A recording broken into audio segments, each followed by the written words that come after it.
অপূর্ব সুন্দর একজন মহামানবের কথা আছে, ইউসুফ আলাইহিস সালাম। আমরা সূরা ইউসুফ পড়তে শিখি নাই এখন।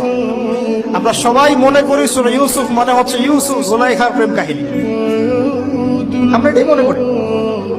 সূরা ইউসুফকে আল্লাহ পাক সবচেয়ে শ্রেষ্ঠ উপন্যাস বলেছেন, আহসানুল কাসাস। একটু গভীরভাবে পড়ে দেখবেন অর্থগুলো। এটা ইউসুফ জুলাইখার প্রেম কাহিনী নয়, এটা ইউসুফ আলাইহিস সালামের সাথে তার বাবার মহব্বতের কাহিনী।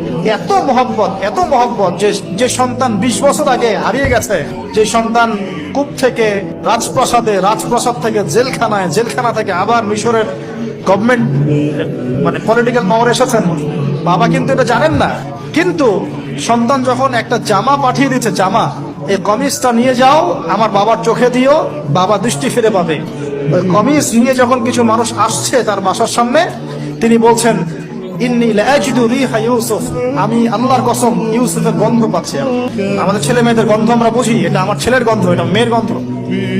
ইউসুফ আলাইহিস সালামের কামিজ আসছে 1200 মাইল দূর থেকে, আরো বেশি বা কম হবে, আর এখানে তার বাবা গন্ধ পাচ্ছেন, মহব্বত। এই কথাটা, এই আয়াতটা আসলেই চোখ দিয়ে পানি বের হয়ে যাবে।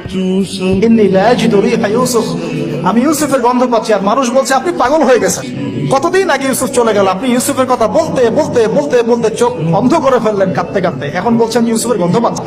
তো সূরা ইউসুফ পিতা আর সন্তানের প্রেম কাহিনী, মহব্বতের কাহিনী।